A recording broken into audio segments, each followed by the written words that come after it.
Енді қылмысты қалай жерге түсті деген сұрақ туады.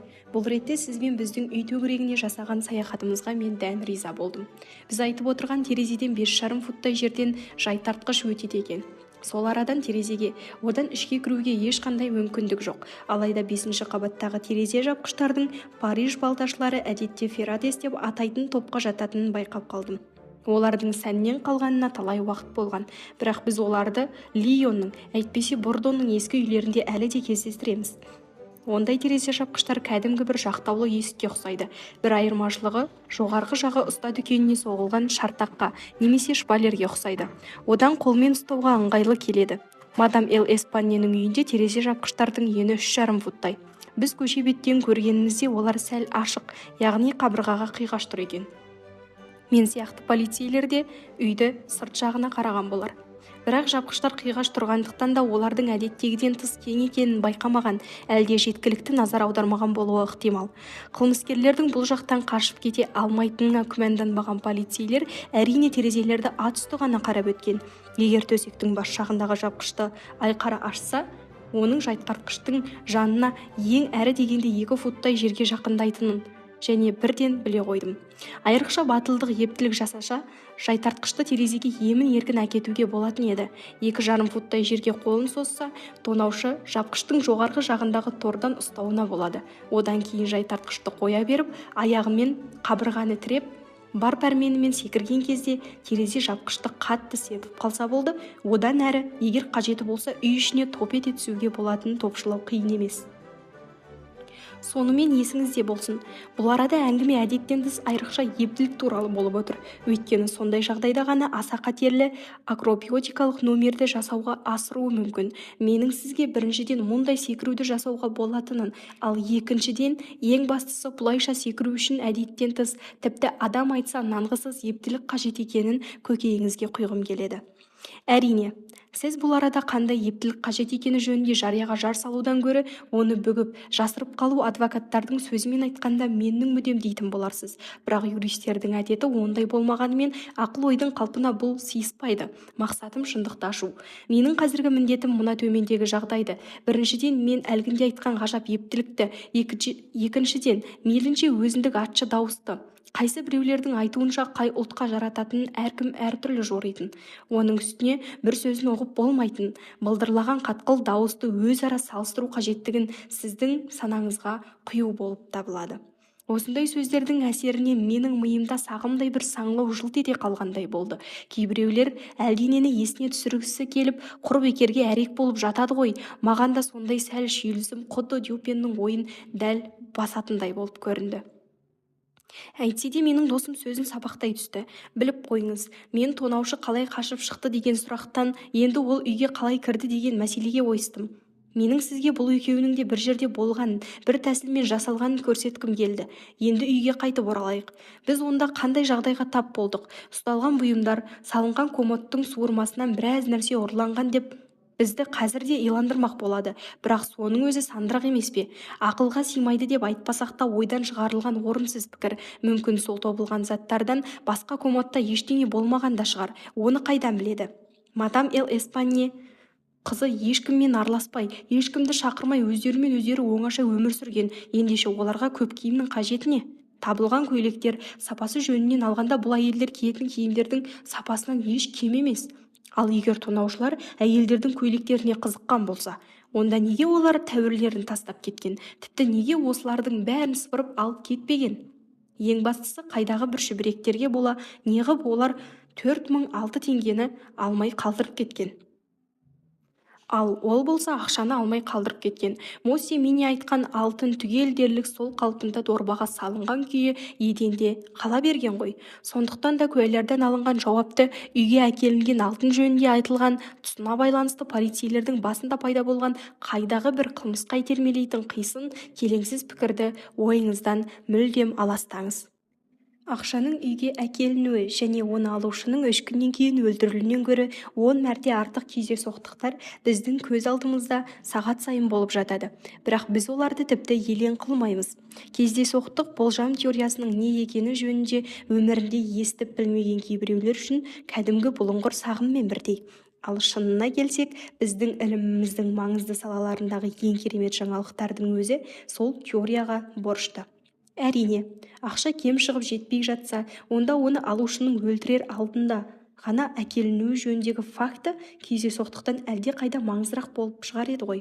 Ол кезде қылмыстың қисыны жөніндегі мәселені қозғауға әбден негіз болар еді. Мына қазіргі жағдайда қылмыстың қисыны ақша болды деп санаудың өзі қылмыскер ашық ауыз ақымақ деген қорытынды жасауға еріксіз мәжбүр етері сөзсіз. Өйткені ол ақша жөнінде, яғни өзін қылмыс істеуге итермелеген қисын жөнінде мүлдем ұмытып кеткен. Мен сіздің назарыңызды аударған үш жағдайды өзіндік ерекше дауысты, керемет ептілікті және мұндай айуандықпен жасалған қылмыстың көңілге қонатын қисынды себебінің болмауын көңілге беріп түйе отырып, енді біз қылмыстың сипатына келейік. Қазаға ұшыраған мына қызды қолымен қылғындырып өлтіріп, содан кейін аяғын аспанға қаратып, пештің мұржасына тығып жіберген. Кәдімгі қылмыскерлер бұлай жасамайды. Ең болмағанда өздері өлтірген адамның мүрдесін бұлайша тықпайды. Өлі денені мұржаға қалай тыққанның өзінде. Ол қалай тыққанын көз алдына елестетіп көріңізші. Мұнда сұмдық бірдеңені, тіпті азғындардың азғыны жасады дегеннің өзінде біздің ұғымымыздағы адамның әрекетіне мүлдем ұқсамайтын бірдеңенің бар екеніне күмәніңіз қалмайтын болады. Оның бер жағында бірнеше адам жабылып, жоғарыдан төмен қарай тартып, зорға суырып алғанда, өлікті төменнен жоғары қарай мұржаға тығу үшін қандай ғаламат күш керек болғанын ойланып көріңіз. Сондай-ақ сол ғаламат күштің сайрап жатқан басқа да іздеріне келейік. Пештің шартағынан бір уыс қалың ақ шаш табылған, түбімен жұлынған, тіпті 20-30 тал шашты бірден жұлып алуға қандай күш керек екенін сіз өзіңіз білесіз. Ол жұлынған шаштарды сіз өзіңіз де көрдіңіз. Айтуға ауыз бармайды. Әйтсе де құйқасымен жұлынған, түбіне қан-қан болып, еті де қатып қалыпты. 500.000 шашты уыстап бірден жұлып алуға қаншама күш қажет болғанын соның өзі-ақ айтып тұр. Кемпірді тек тамағына бауыздай салмаған, басын тұп-тура кесіп алған, ал қанішердің қолындағы бар қаруы кәдімгі ұстара ғана болған. Сондай-ақ бұл жауыздың қандай жан түршігер айуандық жасағанына ой жүгіртіп тағы да бір қарап көріңізші. Мен мадам Эл Эспаньенің денесіндегі көгерген жерлерді айтып отырғаным жоқ. Мосье Дюма мен оның қадірлі әріптесі Моссе Этьен оларды доғал бірдеңемен соққан деседі. Бұл жөнінде олар қателескен жоқ. Бұл реттегі доғал бірдеңесі мына төсек жақтағы терезеден лақтырылған дене келіп түскен көшеге төгілген тастар болып отыр ғой. Мұның еш қиындығы жоқ. Терезе жапқыштық жалпақ екенін аңғармағандары сияқты полицейлер мұны да байқамаған, өйткені олардың герметикалық түрде тұмшаланған миына әйтсе де терезе ашылатын болар-ау деген ой әсте келе қоймаған. Егер бұған жатын бөлмедегі астан кестеңі шытып жатқан алла топырды қосатын болсақ, онда бізге керемет ептілікті, адам айтқысыз алып күшті, асқан айуандық пен сұмдықты, қатыгездікті, әртүрлі ұлттардың өкілдері сияқты болып көрінетін дауыс пен сөйлеу мәнерін, сондай-ақ адам ұғып болмайтын сөздерді өзара салыстыру ғана қалды. Мұнан қандай қорытынды жасауға болады? Біздің көз алдымызда қандай бейне пайда болады? Мұндай сұрақта менің тұла бойым түршігіп кетті. Бұл жауыздықты істеген Есуас дедім мен. Жақын жердегі бір жындыханадан қашып шыққан Есуас біреу болар. Оныңыз рас деп құптай сөйледі Дюпен. Сіздің айтқандарыңыздың жаны бар. Әйтсе де тіпті байлаусыз жындының айқайының өзі де баспалдақпен көтеріліп келе жатқан куәлер естіген ерекше дауыстарға маңайлмайды да. Қандай болған күнде жындының өз ұлты бар, ана тілі бар. Ол сөзінің мағынасы түсініксіз болғанымен де әр сөзі анық естілген ғой. Оның бер жағында жындының шашы, мына менің қолымдағы шаштарға мүлдем ұқсамайды. Мен оны мадам Эл Эспаньенің қарысып қалған саусақтарының арасынан зорға дегенде ашып алдым. Бұл жөнінде сіз не дер едіңіз? Мен абыржып сасып қалдым. Мына шаштардың өзі тым біртүрлі екен, адамның шашына ұқсамайды деп жауап бердім мен. Мен де мұны адамның шашы деп тұрғаным жоқ, деді Дюпен. Әйтсе де белгілі бір тұжырым жасамай тұрып, алдымен мына қағаздағы суретке көз салыңыз. Мұнда куәлерден алынған жауаптардың мадемуазель Эл Эспаньенің мойындағы қанталаған жерлер, тырнақтың іздері деген жерлері. Ал Дюма мен оның Этьен мырзалардың жасаған қорытындыларын да бір қатар көгерген, қызарған, қанталаған жерлер шамасы саусақтардың ізі болар деген жерлерде салынған. Мына суреттен, деді досым, бір парақ қағазды стол үстіне алып қойып жатып. Ұстаған қолдың мүлт жібермейтін мықты екенін көруге болады. Мына саусақтар ұстаған жерінен әсте айырылмайды. Солардың әрқайсысы шамасы шеңгеліне ілінген құрбандықтың ақырғы демі біткенше баста тірі тәнді қалай бүрген болса, сол күшінен айнымайтын болар. Ал енді екі қолыңыздың саусақтарын түгел мына таңба белгіленген жерге басып байқаңызшы. Бекер, әурешілік, менің саусақтарым таңбаларға сай келмеді. Жоқ, тоқтай тұрыңыз, неде болса бәрінде дұрыстау жасап көрейік, деп мені ұстап қалды Дюпен. Қағаз жалпақ стол үстінде жатыр, ал адамның мойны жұмыр болады ғой. Мына кеспелтек ағаштың жуандығы шамасы адамның мойындай болар. Қағазды соған орап, саусақтарыңызды қайта салыстырып көріңіз. Мен оның дегенін жасадым. Одан іс оңайланған жоқ, қайта қиындай түсті. Шамасы, дедім мен ақыры. Адам саусақтарының таңбасы болмас. Енді, деді Дюпен, Кювенің жазғандарының мына бір тұсын оқыңызшы. Мұның өзі Ост-Индия аралында тіршілік еткен алып қоңыр орангутангның егжей-тегжейлі анатомиялық және жалпы сипаттамасы болатын. Бұл сүтқоректілердің бойы үлкен, күші керемет, ептілігі ғажап, өшіксе әсте бой бермейтіні, біреудің істегенін алуға келгенде айрықша қабілетті болатыны баршаға аян. Саусақтарының сипаттамасы, дедім мен оқып болған соң. Мына сіздің салған суретіңіздегі дәл келеді. Мен саусақ таңбаларын тек әлгіндей орангутанг қана қалдыруы мүмкін екен мен енді түсіндім. Тот басқандай қоңыр түсті қылшықтар соған ұқсастығын дәлелдейді. Әйтсе де мына болған апаттың бәрін қалай түсіндіруге болады?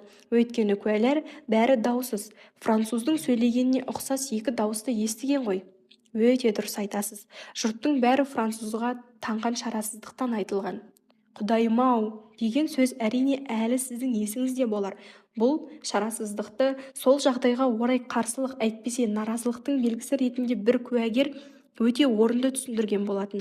Жұмбақты қалтқысыз шешу жөнінде менің үмітімді де осы екі сөзге негіздеуге болады. Бір француз адам өлігін көзімен көреді, мүмкін тіпті шындығында да оның бұл жан түршігер зұлымдылыққа ешқандай қатысы жоқ та шығар. Маймыл қашып шығып кеткен болса керек. Француз оны қылмыс жасалған жерге дейін қуып барған болар. Мынандай жағдай болып жатқанда әрине оны ұстап алуға оның шамасы келмейді. Маймыл қазір де бостандықта жүр. Өзімнің болжауым жөнінде көп айтып жатпай-ақ қояйын. Өйткені оның өзі бар болғаны болжау ғана ғой. Оған негіз болған сол қылдық ойдың өзі тым тұрлаусыз. Басқалар түгіл мен өзімді де онша иландыра қоймаймын.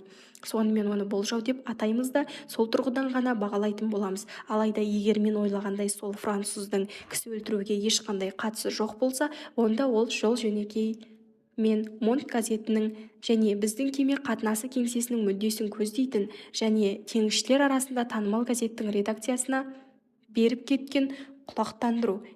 Сол құлақтандыру қалайда оның осында келтіретін болады. Дюпен газетті қолыма ұстата салды. Мен оқи бастадым. Осы айдың пәлені күні таңертең Борнео аралында кездесетін аса ірі қоңыр орангутангтардың бір түрі Булон орманында ұсталды. Егер өзінікі екенін дәлелдей алса, тағы айуанды ұстауға және оны бағуға жұмсалған шығынды өтейтін болады. Иесіне қайтарылады. Мына адреске хабарласуға болады. Сен-Жермен-Шет аймағы көшесіндегі нөмірі 5-ші қабаттан сұрау керек, деп жазылған. Ол адамның Малти кемесіндегі матрос екенін сіз қайдан білдіңіз, деп сұрадым. Мен оны білмеймін, деді Дюпен. Оған ешқандай сенім де жоқ. Бірақ мына лентаның үзіндісін қараңызшы. Әбден майсынды болып қалған. Тіпті түрінің өзі-ақ мұнымен матрастар жақсы көретін сабалақ-сабалақ жалбыр шашын таңатынын айтып тұр. Оның үстіне бұлай істеп теңізші ғана емес, тек мальтейлік қана байлай алатын болар еді. Мен бұл лентаны жайтартқыштың түбінен тауып алдым. Мұның өлген әйелдердің біреуі тұтынған зат болуы екіталай. Алайда егер мен қателесіп, лентаның виет мальтейлік теңізші болмай шыққан күннің өзінде де жариялаған құлақтандыруды соған мегзеуімнен келер еш зиян жоқ. Егер қателескен болсам, әлдекім мені шатастырған екен деп матрос оған онша мән бере қоймайды. Егер менікі дұрыс болса, онда мен менің қолымдағы мықты уәж әзір болады. Тікелей өзі қатысты болмаса да, қылмысты көзімен көрген француз әрине құлақтандырудың ізімен бармас бұрын ойланады. Ол былайша ойлайтын болады: мен кінәлі емеспін. Оның бер жағында өзім жарлы адаммын. Орангутанг жалпы қымбат тұрады.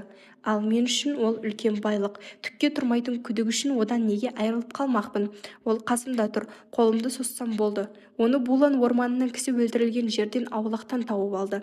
Мұндай сұмдықты тағы жасады деген ешкімнің ойына келмейді. Полиция мұның қалай болғанын мәңгі бақи таба алмайды. Тіпті маймылдың ізіне түсіп ұстаған күнде де менің білетінімді кәні дәлелдеп көр. Білейін, әйтсе де мен кінәлі емеспін. Ең бастысы, мені біреу білетін болып шықты. Құлақтандыруда мені сол мақұлықтың иесі деп атапты. Ол адам туралы тағы нелер айтқанын кім білсін. Егер мен меншігімді іздеп бармасам, ал ол көп ақша тұрады. Әрі оның иесі мен екенімде белгілі. Онда маймыл күдікке қалады. Ал маған, өзіме де, сол сұмырайға да күдік түсірудің ешқандай қажеті жоқ. Одан да құлақтандыру бойынша барып, орангутангты аламын да әй-шәй болып тынығанша бір жерге жасырана тұрамын. Баспалдақтан көтеріліп келе жатқан біреудің аяқ тықыры естілді. Тапаншаны қол астында дұрыстап ұстаңыз деп ескерту жасады Дюпен. Бірақ мен белгі бермейінше атпаңыз. Көше беттегі есік ашық тұрған. Келуші қоңырау соқпай ішке кірді де баспалдақпен жоғары көтеріле бастады. Әйтсе де сәл көңілі қобалжыған болса керек. Бір сәт аңырап тұрды да кейін қарай кетті. Дюпен есікке ұмтылады.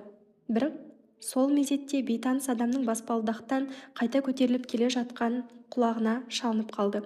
Одан кейін ол кері оралуға әрекет жасаған жоқ. Біз оның кідірмей баспалдақпен көтеріліп келе жатқанын айқын естідік. Сонан соң ол есік қақты. Кіріңіз. Дюпен жарқында жайдары дауыспен жауап берді. Пошымына қарағанда матрос болар деп, еңгезердей денесі мығым, бұлшық еттері білеу-білеу, елеңдеп едереңдеген. Әйтсе де түр-тұлғасы сымбатты біреу келіп кірді. Жағын жайлап алған сәнді сақалы мен едірейген мұрты күйіп, қоңырқай тартқан жүзінің жартысы дерлік жауып кетіпті. Қолында салмақты сойыл. Шамасы бар қаруы сол болар. Теңізші ебедейсіздеу иіліп тағзым етті де бізге қайырлы кеш тіледі.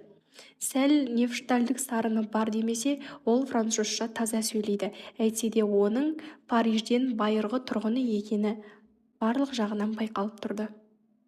Отырыңыз, достым, деп жылы шыраймен қарсы алды Дюпен. Сіз әрине орангутангке келген боларсыз. Шынын айтқанда қызығуға әбден болады. Тамаша маймыл, өзі бағалы да шығар. Өзі неше жаста екен, қалай деп ойлайсыз?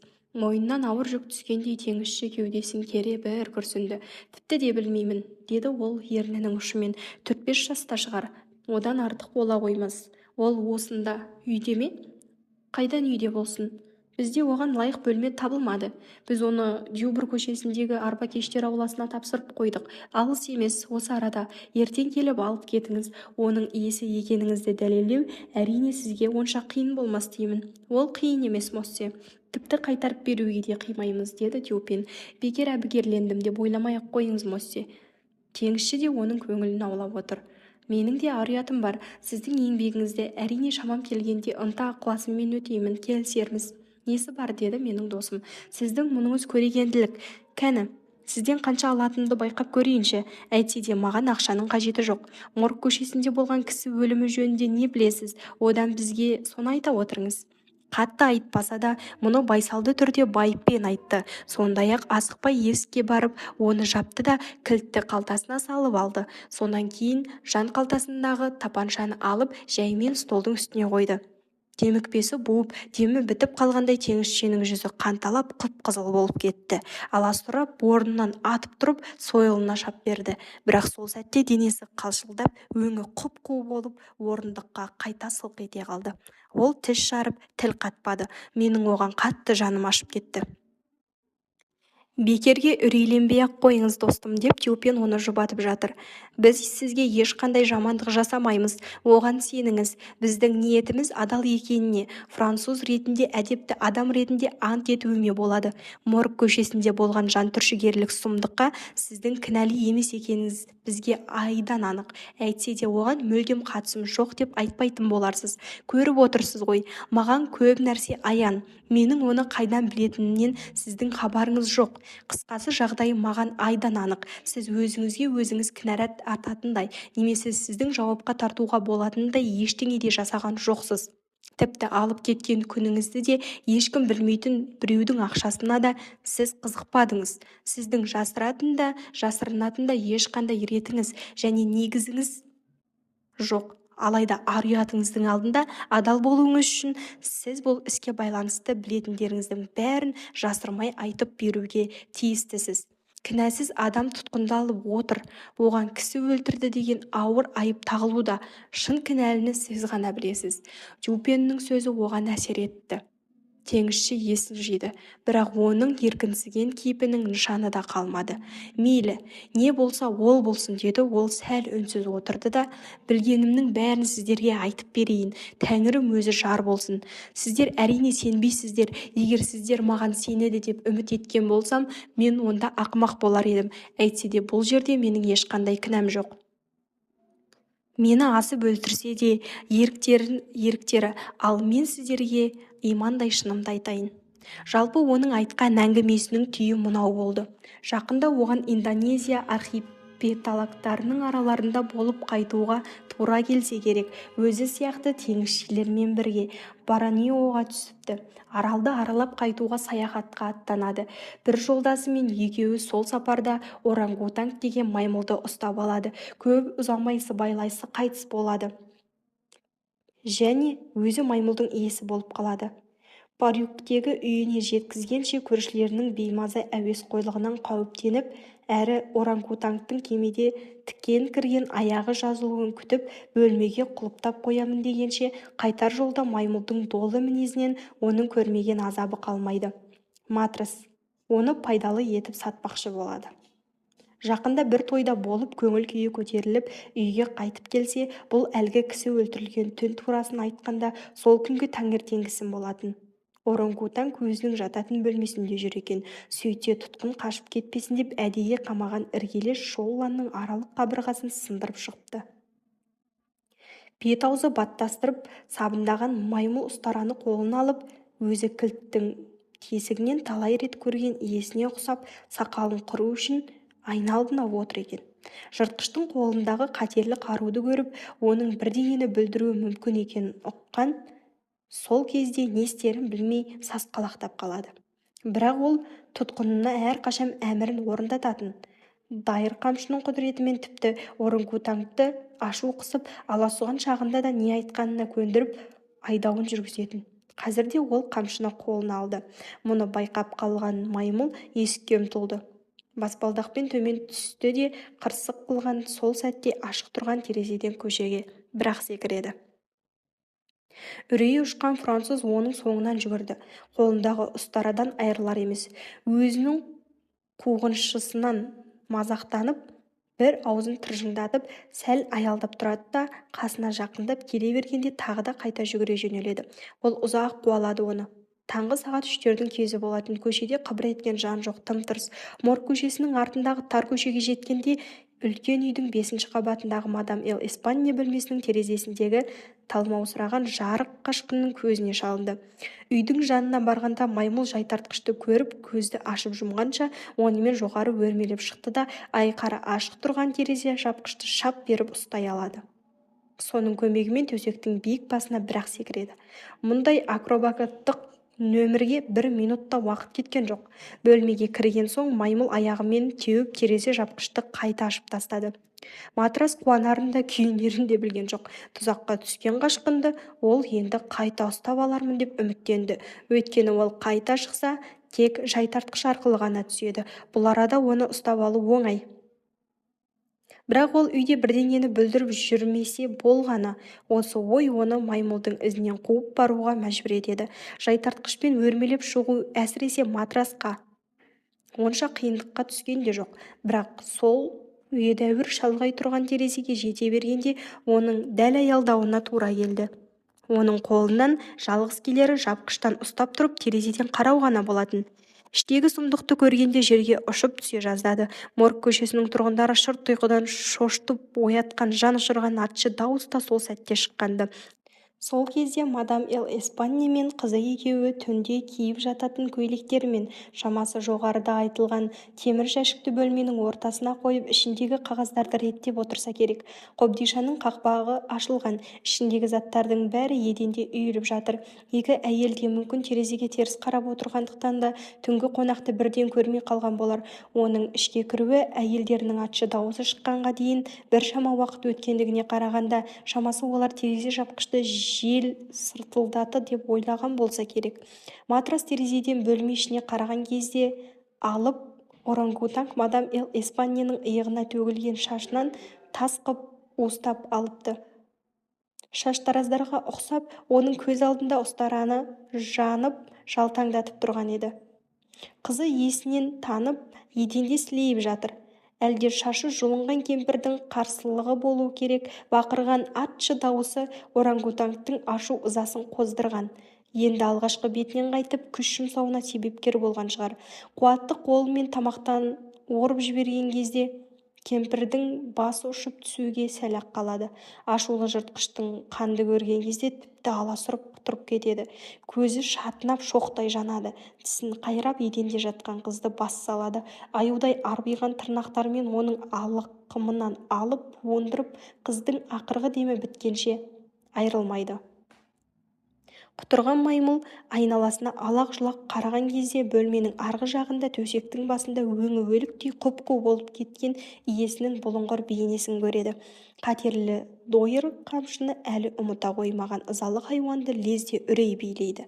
Өзінің кінәсін сезген орангутанг шамасы жазадан қорқса керек, қанды қара құйымшағын жасырау үшін төсек үстіндегі жастықтар мен көрпе төсекті лақтырып, мебелді қиратып, аударып, бөлменің астаң-кестеңін шығарып аласұрады.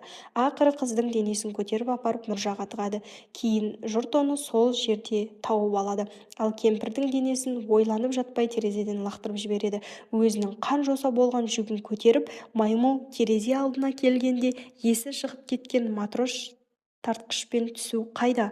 Ұмар-жұмар төмен қарай құлдырай жөнеледі де, қанды қырғынның пәлесінен қорқып, өз мақұлығының келешек тағдырын ойлауды қолайлы сәт туғанша қоя тұруға ұйғарып, үйіне зыта жөнеледі. Баспалдақпен көтеріліп келе жатқан жұрттың естіген дауыстарынан зәресі ұшқан француздың үрейлі үні мен ызаға булыққан маймылдың ызғарлы былдырлағаны болатын. Міне осылай болуға тиіс. Есікті бұзып ішке кіргенге дейін орангутанг шамасы кемпірдің бөлмесінен жайтартқыш арқылы қашып шығып кеткен болса керек. Терезені түсіріп жауып кеткен де сол. Көп ұзамай оны иесі ұстап алып, ботаникалық баққа қыруар ақшаға сатып жібереді. Біз Дюпен екеуміз перфектіге барып, бәрін баяндап берген бойда, Дюпен кейбір жайттардың сырын ашпай тұра алмаған. Лебонды бірден тұтқыннан босатты. Менің досымды сыйлай тұрса да, сол әкімқұмар немесе бұл масқарадан қатты опық жегенін жасырған жоқ. Тіпті әркімнің өзіне тән іспен айналысқаны жөн болар еді дегендей, біздің атымызға бір-екі атшы дауыс сынын айтып үлгерді. Айтса айта берсін депті перфектке мүлде жауап қатпаған Дюпен кейін маған. Ашуын басып алсын, адам ішіндегі шерін шығару керек қой.